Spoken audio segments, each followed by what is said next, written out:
Hello my dear students. तो last time मैंने आपको सिलेबस का फ्लो बताया था। अब हम स्टार्ट करने जा रहे हैं हमारा पहला चैप्टर मैटर अराउंड अस। ठीक है, तो सबसे पहले हम उसमें समझते हैं कि हमारा मैटर क्या होता है।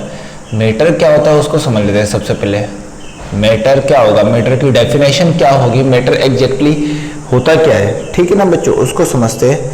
देखो, anything which have mass and occupy volume. तो हम क्या बोल सकते हैं यहां पर मैटर क्या होगा बेटा, anything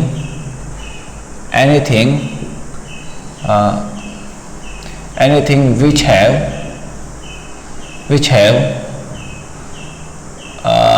have mass and occupy volume. मतलब समझ में आया आपको, anything which have mass and occupy volume. तो मतलब कि जिसके पास आपका मास है और मतलब क्या वो आपके वॉल्यूम को ऑक्यूपाई कर सकता है, वो स्पेस में वॉल्यूम को ऑक्यूपाई कर सकता है, उसको हम मैटर बोल सकते हैं।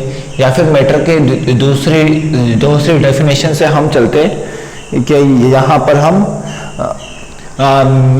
मैटर्स आर made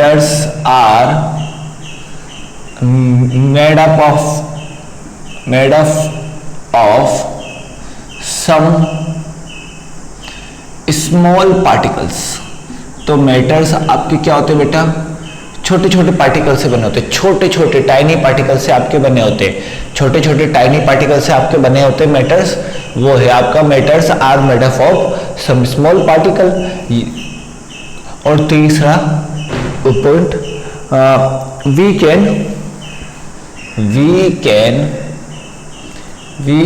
either ठीक है, वो either see touch और feel। ठीक है, जिसको हम क्या कर सकते हैं, देख सकते हैं या फिर टच कर सकते हैं या फिर फील कर सकते हैं, उसको हम क्या बोलेंगे, उसको हम पार्टिकल, उसको हम मैटर बोलेंगे। जैसे मैंने ये आपका मार्कर लिया है, मार्कर का कुछ ना कुछ मास होगा और ये अपने मतलब स्पेस का कुछ ना कुछ वॉल्यूम को ऑक्यूपाई तो करेगा। ठीक है, तो इसने किया। ठीक है, और ये मार्कर आपको कुछ ना कुछ छोटे पार्टिकल से बना ही होगा। आपका आपका जो मार्कर है छोटे पार्टिकल से बना होगा। जैसे इसकी कवरिंग है, कवरिंग बनाने के लिए हमने प्लास्टिक का किया यहाँ पर यूज। जब हमने प्लास्टिक का यूज किया यहाँ पर, तो वो प्लास्टिक कहाँ से आया, प्लास्टिक किसी छोटे एलिमेंट से आपका आया होगा। ठीक है, पॉलीमर में एक्चुअली हम लोग यहाँ पर पॉलीमर में देखते हैं प्लास्टिक्स को। ठीक है, अब देखो, इसको मैं देख सकता हूँ, टच करूंगा तो टच करने से मुझे सेंस आएगा कि ये आपका मार्कर है। मुझे पहले थोड़ी ना पता पड़ेगा कि ये आपका मार्कर है, मुझे टच करने पर पता पड़ेगा ये आपका मार्कर है। तो इसको मैं देख सकता हूँ, टच कर सकता हूँ और मैं फील भी कर सकता हूँ। ठीक है ना, जैसे एग्जाम्पल कि आपका चेयर हो गया। चेयर आपका क्या होगा बच्चों, चेयर आपका मैटर होगा। मेटल्स आपके क्या होंगे, मैटर होंगे। जैसे आपका नाइट्रोजन गैस, नाइट्रोजन क्या होगा बच्चों, आपका मैटर होगा। नाइट्रोजन आपका क्या होगा बच्चों, यहाँ पर आपका मैटर होगा। ठीक है, और मैं बोलूँ यहाँ पर आपका वाटर क्या होगा बच्चों, एक टाइप का मैटर होगा जो कि स्मॉल टाइनी पार्टिकल से मिलकर बना हुआ है बच्चों। ठीक है ना, एक अब मैं बोल दूं यहाँ पर सॉइल। ये सारे के सारे आपके किसके एग्जाम्पल है, these all are metal। ये सारे के सारे आपके क्या है बच्चों, मैटर है। अब मैटर क्या नहीं होते, कौन कौन से नहीं होते, वो मैं बता देता हूं आपको। लाइट आपका एक एनर्जी है। लाइट एक्चुअली आपका क्या है बच्चों, एक एनर्जी। अब समझना, आगे जाके आप लोग पढ़ोगे कि लाइट को एक ना पार्टिकल नेचर भी दिया गया है। तो नहीं, लाइट एक्चुअली आपका क्या है बच्चों, मैटर है। मैटर नहीं है, एनर्जी है। लाइट आपका क्या है, एक टाइप का एनर्जी है जो कि आपके E = h के फॉर्म में चलता है। ठीक है। एक आपका हो गया साउंड, साउंड भी आपका एक एनर्जी है बच्चों, साउंड भी आपका एक एनर्जी है, ठीक है, लाइट साउंड। और अगर मैं बोल दूं shadow, shadow is also, shadow आपका क्या है बच्चों, शेडो भी आपका एक टाइप का मैटर है, ठीक है, शेडो भी आपका एक टाइप का मैटर है। अब मैं सॉरी, यहाँ पर शेडो भी आपका एक टाइप का मैटर नहीं है। देखो लाइट आपका एनर्जी है, लाइट आपका एनर्जी है, साउंड आपका एनर्जी है, तो जब आपका लाइट एनर्जी है तो शेडो भी क्या होगा, आपका एनर्जी होगा, नॉट मैटर, ठीक है। अब मैं बोल दूं पेन, पेन एंड हैप्पीनेस, ये आपके क्या होंगे बच्चों, ये आपके मैटर नहीं है, ये सारे के सारे आपके क्या नहीं है बच्चों, मैटर नहीं है। ध्यान रखो, मैटर क्या चीज नहीं होते उस चीज को ध्यान रखो, इसमें कोई दिक्कत वाली बात नहीं है। ये सारे के सारे आपके क्या नहीं है बच्चों, मैटर नहीं है। तो एक्चुअली मैटर के बारे में हमने क्या सीखा कि मैटर जो आपके मास, जिसके पास मास हो, वॉल्यूम को ऑक्यूपाई करे, और वो छोटे छोटे पार्टिकल से मिलके बनाओ, छोटे छोटे पार्टिकल से मिलके बनाओ, वो आपके मैटर्स होते, जिसको हम देख सकते हैं, टच कर सकते हैं, या फिर हम उसको फील कर सकते हैं, उसको हम मैटर बोलेंगे। मैटर के एग्जांपल जैसे चेयर हो गया, मेटल हो गया, नाइट्रोजन हो गया, वाटर हो गया, सॉइल हो गया, दीज आर द मैटर्स। बस light is not a matter, क्योंकि it is a type of energy, ये एक टाइप की क्या है बच्चों, एनर्जी है, ये आपका मैटर नहीं है। एक्चुअली आगे आने वाली क्लास में आप लोग पढ़ोगे कि लाइट का आप पार्टिकल नेचर भी देखोगे, लेकिन वो अलग हट के बातें, हम अभी जनरली बात कर रहे हैं कि light is the source of the energy. हाँ, light is the source of the energy, light पर आपका एक एनर्जी है, साउंड भी आपका एक एनर्जी है, शेडो भी आपका एक एनर्जी है। पेन और हैप्पीनेस ये कोई मैटर नहीं है, ये कोई मैटर नहीं होता है, ठीक है। तो मैटर क्या होता है क्या नहीं होता, आई होप कि आप लोगों को समझ में आ गया होगा। अब मैं आपको बताता हूँ, यहाँ पर मैटर को मैं आगे सेकंड चैप्टर में बहुत सारे पार्ट में क्लासीफाई करूंगा। अभी मैं फिजिकल स्टेट के बेस पे क्लासीफाई करता हूँ बच्चों। तो यहाँ पर classification of matter, classification of matter, classification of matter, matter based on physical state. देखो based on physical state, next chapter में हमारे सब टाइप की क्लासिफिकेशन है, तब हम सब कुछ पढ़ेंगे, लेकिन अभी हमारे पास तीन ही हमको केवल फिजिकल स्टेट के बेसिस पे क्लासिफिकेशन को समझना है। तो classification of matter based on physical state, पहला कौन सा होता है बच्चों, सॉलिड होता है, दूसरा कौन सा होता है, लिक्विड होता है, ठीक है, और तीसरा कौन सा होगा, गैस होगा, और फोर्थ और फिफ्थ कौन सा होगा, एक होगा बच्चों आपका प्लाज्मा, प्लाज्मा स्टेट, एक होगा बोस-आइंस्टीन कंडेंसेट, ये स्टेट होगा। इसके बारे में हम आखिरी में पढ़ेंगे, इसके बारे में उतना हम ना डिटेल में डिस्कस नहीं करेंगे, और ये हमारे आगे फ्यूचर के लिए भी काम नहीं आएगा अभी उतना, लेकिन हमारे ये तीनों काम में आएंगे, सॉलिड, लिक्विड और gas.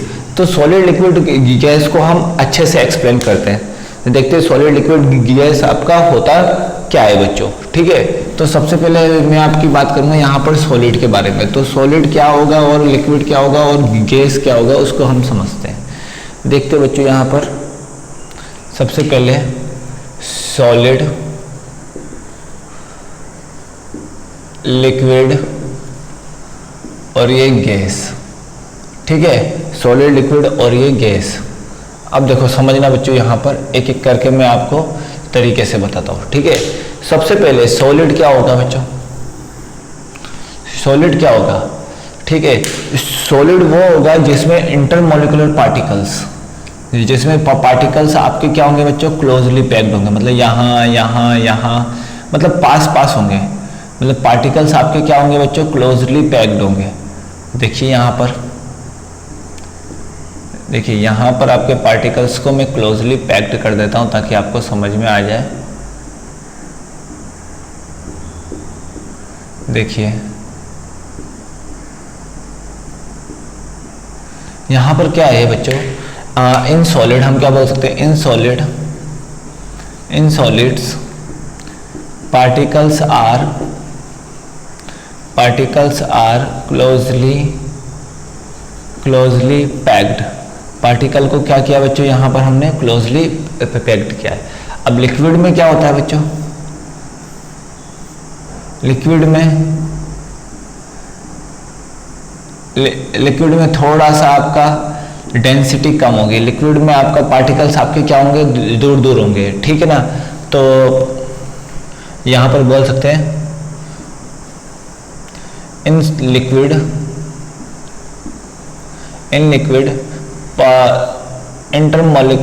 intermolecular distance between particles, intermolecular distance between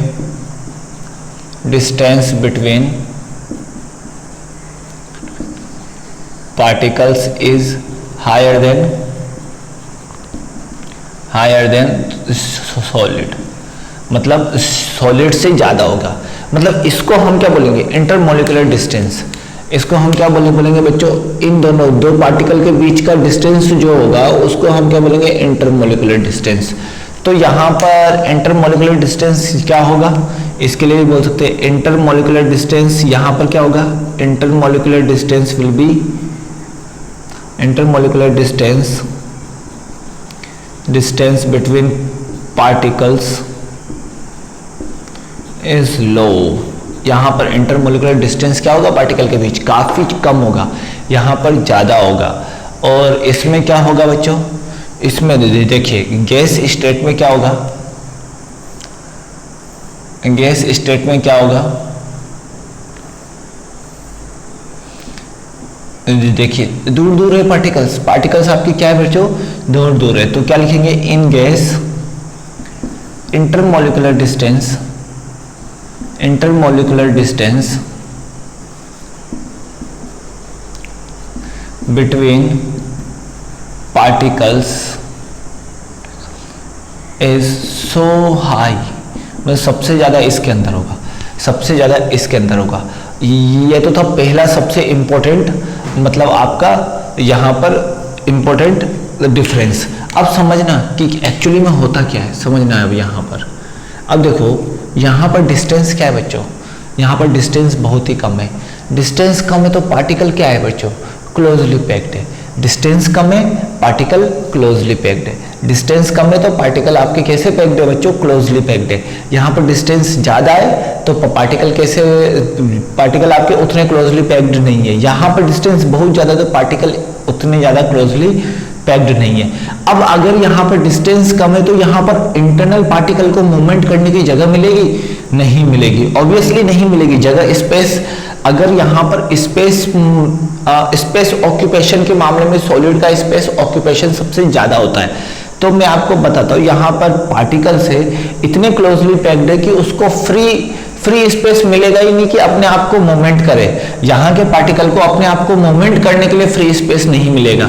अगर ये आप खुद ही समझिए, एक बकेट को आप अच्छे से बॉल को ना बॉल से भर दीजिए, एक बकेट में आप बॉल्स को अच्छे से भर दीजिए, क्लोजली पैक्ड कर दीजिए। उसके बाद आप बकेट को हिलाएंगे तो आपके बॉल्स नहीं हिलेंगे। और एक बकेट में आप 5-6 बॉल को रख के बकेट को हिलाइए, आपके बकेट के हिलने के साथ साथ आपका बॉल भी मूवमेंट करेगा। मतलब किसी इंटरमोलिकुलर पार्टिकल को मूवमेंट करने के लिए आपको स्पेस तो चाहिए। तो यहाँ पर हम बोल सकते हैं कि इंटरमोलिकुलर फोर्सेस बहुत ज्यादा, इंटरमोलिकुलर अट्रैक्शन फोर्सेस बहुत ज्यादा होती है। यहाँ पर क्या होती है बच्चों, इंटरमोलिकुलर अट्रैक्शन फोर्सेस बहुत ज्यादा होती है। इंटरमोलिकुलर अट्रैक्शन फोर्स क्या होगा बच्चों, बहुत ज्यादा होगा, इज so high, ठीक है, इज हाई। यहां पर लिख देता हूं, intermolecular attraction force is high, so particle cannot move, so particles cannot move, जिससे आपका पार्टिकल आपका मूव नहीं कर सकता। यहां पर क्या होगा बच्चों, यहां पर इंटरमोलिकुलर फोर्सेस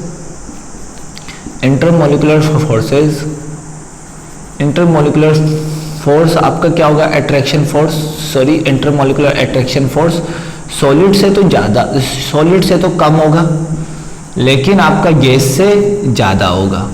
ठीक है, गैस से आपका ज़्यादा होगा इंटरमोलिकुलर फोर्स, इस बात का ध्यान रखो। अगला इसमें क्या होगा बच्चों, यहाँ पर intermolecular force is so weak, intermolecular forces are, intermolecular attraction force is so weak, यहाँ पर सबसे कम होगा अट्रैक्शन फोर्स, और अट्रैक्शन फोर्स सबसे कम होगा, दैट्स वाई आपका पार्टिकल क्या होगा, रेंडमली मूव करेगा। यहाँ पर पार्टिकल आपका क्या कर जाता है, इसीलिए रेंडमली मूव करता है। तो गैसेस के पार्टिकल आपके रेंडमली मूव कर सकते हैं, इसके पार्टिकल आपके रेंडमली मूव नहीं कर सकते क्योंकि यहाँ पर स्पेस बहुत कम होता है। तो ये अगर पहला पॉइंट अगर आपको समझ में आ रहा है तो दूसरा पॉइंट भी आप लोग बहुत इजीली समझ सकते हो। दोनों आपके को रिलेटेड है बच्चों, को रिलेटेड पॉइंट है, तो आपको समझना अच्छा चाहिए। अब थर्ड पॉइंट मैं आपको लेता हूँ यहाँ पर मेजर डिफरेंस। सबसे पहले मेजर डिफरेंस के बारे में मैं आपको बताता हूँ, थोड़ा सा आप लोग समझने की कोशिश करना। इसमें मेजर डिफरेंस कौन सा, अब देखो इसमें जो तीसरा मैं डिफरेंस लूंगा, ठीक है, इसका क्या होता है बच्चों, इसका क्या होता है, definite shape and definite volume. क्या होगा बच्चों, ये आपका definite shape and definite volume.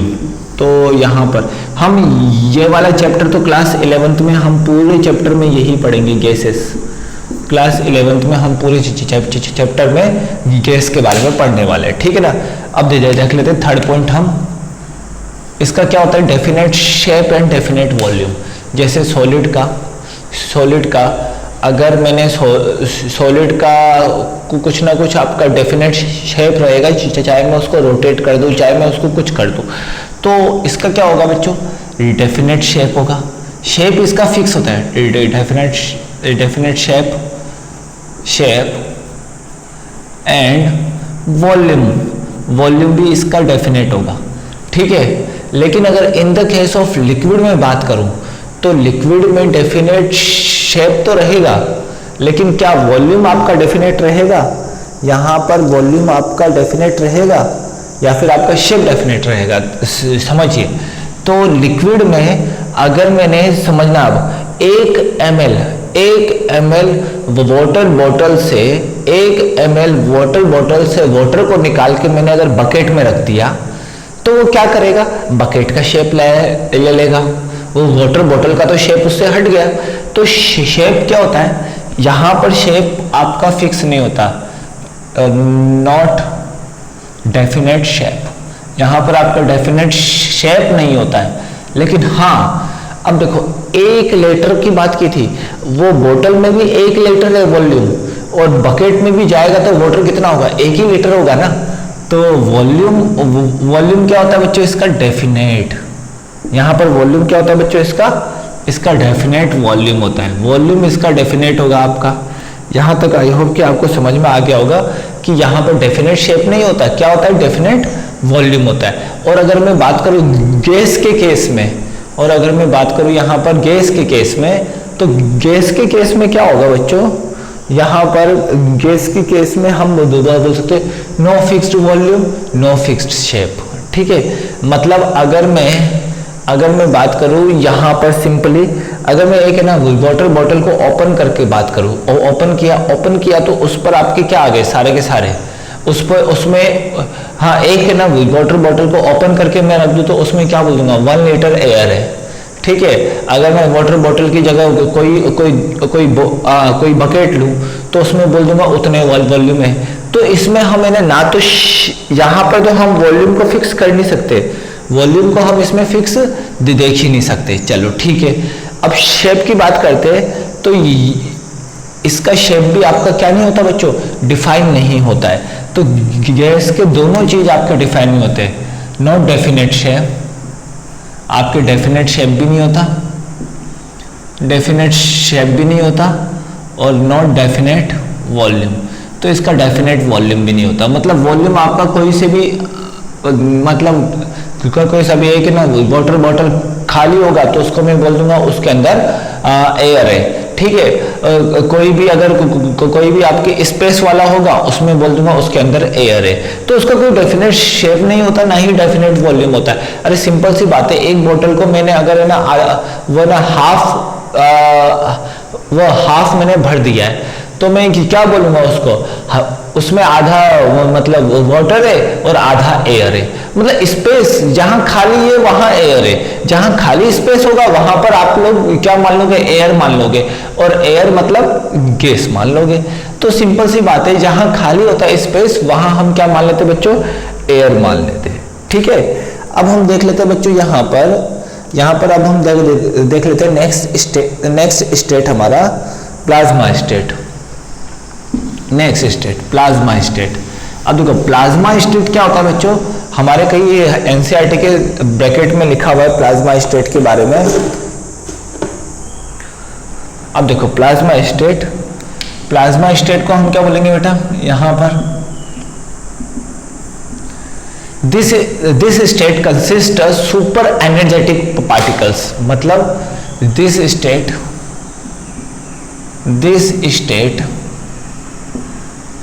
consists a super energetic particles। मतलब एनर्जी देते जाओ, एक ऐसा लेवल आएगा जहां पर आपके पार्टिकल हाईली एनर्जेटिक्स आपके हो जाएंगे। मतलब पार्टिकल को एनर्जी देते जाओ, एक ऐसे लेवल पे सुपर एनर्जेटिक फॉर्म में आ जाएंगे सारे पार्टिकल्स। और जब पार्टिकल्स आपके सारे सुपर एनर्जेटिक फॉर्म में आ जाएंगे, उस स्टेट को हम क्या बोलेंगे, प्लाज्मा स्टेट। तो प्लाज्मा स्टेट में सिंपल सा ध्यान रखना है कि सुपर एनर्जेटिक पार्टिकल से आपका क्या होता है बच्चों, प्लाज्मा स्टेट होता है। ठीक है, प्लाज्मा स्टेट आपका किससे होता है बेटा, सुपर एनर्जेटिक पार्टिकल से। अब देखो यहां पर बोस-आइंस्टीन कंडेंसेट स्टेट। अब देखो बोस-आइंस्टीन, यहां पर सिंपल लिख देता हूं, Bose-Einstein condensation state, BES state. अब देखो बोस-आइंस्टीन कंडेंसेट स्टेट। अब देखो ये स्टेट के बारे में आपको सिंपल सी एक ही बात जाननी है कि अब यहां पर इसको हम ना गैस को कूल करेंगे। ठीक है ना, BEC इज फॉर्म बाय, अब समझना यहां पर BEC is form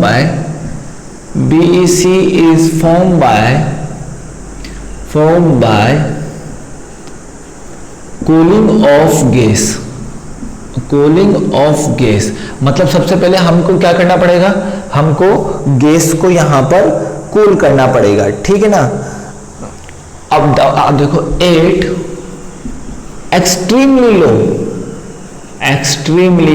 low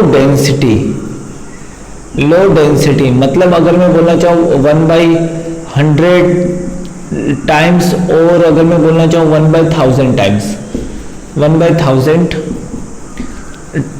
times of air. मतलब एयर की डेंसिटी से इतना मुझे डेंसिटी रखना है, 1000 टाइम ऑफ वो एयर, डेंसिटी ऑफ एयर्स।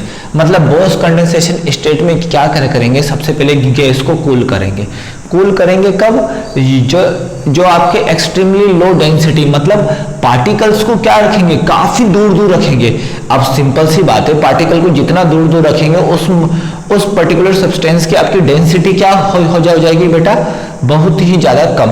मतलब गैस में तो चलो मान लो कि इतना था, गैस में इतने दूर थे, लेकिन बोस कंडेंसेशन स्टेट में हम बहुत दूर रखेंगे पार्टिकल को।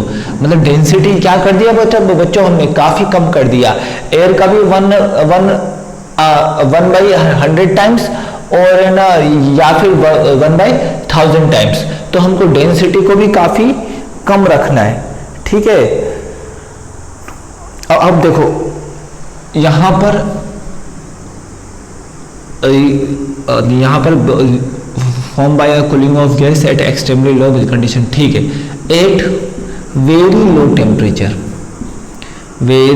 टेम्परेचर। अब इस बात को ध्यान रखना कि अब ध्यान से समझना, प्लाज्मा का जस्ट उल्टा ही है। प्लाज्मा में एनर्जेटिक स्टेट चाहिए, इसमें क्या करेंगे, इसमें हम गैस के पीछे जाएंगे, हम गैस से पीछे की ओर जाएंगे। तो गैस से पीछे की ओर गए तो गैस में इंट्रामोलिकुलर स्पेस क्या होता है बच्चों, हाई होता है, उससे भी ज्यादा इंट्रामोलिकुलर स्पेस चाहिए। अब उसको मैं क्या करूंगा, कूल करूंगा। कूल करने से जो हमको स्टेट मिलेगा उसको हम क्या बोलेंगे, बोस-आइंस्टीन कंडेंसेट स्टेट। ये आपके दो साइंटिस्ट ने बनाया बच्चों, एस.एन. बोस और अल्बर्ट आइंस्टीन ने। तो आप लोग समझ सकते हो कि बोस-आइंस्टीन कंडेंसेट स्टेट, उतना हमको इसके बारे में डिटेल में जानना नहीं है। इसमें बस इतना ध्यान रखना है कि प्लाज्मा आपका सुपर एनर्जेटिक पार्टिकल से बना होता है, और हम है ना बोस-आइंस्टीन कंडेंसेशन स्टेट में क्या करते हैं, हम किसी भी गैस को एक्सट्रीमली लो डेंसिटी पे हम क्या करते हैं बच्चों, उसको मतलब कूलिंग करते हैं। और कूलिंग करते वक्त भी जो हमारा टेम्परेचर होता है वो काफी कम रखना होता है। कूलिंग करते वक्त भी जो हमारा टेम्परेचर होता है वो हमको काफी कम रखना होता है। यही सब हमारे क्या थे बच्चों आज के स्टेट। नेक्स्ट लेक्चर में हम इंटर कन्वर्जन बिटवीन स्टेट पढ़ेंगे, मतलब सॉलिड से लिक्विड कैसे जाए, लिक्विड से गैस कैसे जाए, और गैस से सॉलिड कैसे आए। फिर हम उसमें टेम्परेचर्स के बारे में पढ़ेंगे। तो अभी तो आपको केवल और केवल इतना पढ़ना है, ठीक है। सबसे पहले हमने क्या पढ़ा बच्चों, मैटर्स। मैटर्स क्या होता है आप लोगों को बताया, मैटर्स में which can occupy the space, ठीक है, which can occupy the space which have a mass, that is called a matter, ठीक है। जिसको हम देख सकते, जिसको हम क्या कर सकते, देख सकते, फील कर सकते, टेस्ट कर सकते, that is called what, matter, ठीक है। मैंने मैटर के बारे में पढ़ाया था। और आपकी जैसे चेयर आपका मैटर है, लेकिन लाइट और साउंड और आपका shadow is not a matter, it is a energies, ठीक है। बस इतना ध्यान रखना। अभी जो मैंने क्लासिफिकेशन पढ़ाया वो मैंने किसके बेसिस पे पढ़ाया बच्चों, फिजिकल स्टेट के बेसिस पे। तो फिजिकल स्टेट के बेसिस पे सॉलिड, लिक्विड और गैस। सॉलिड में क्या होता है, मॉलिक्यूल इंटरमॉलिक्यूल पास होते हैं, और लिक्विड में थोड़े दूर, और गैस में काफी दूर होते हैं, ठीक है ना। और इंटरमोलिकुलर पार्टिकल्स अगर जितना क्लोजली पैक्ड होंगे, उनके इंटरमोलिकुलर पार्टिकल के बीच में जो डिस्टेंस होगा वो भी कम होगा।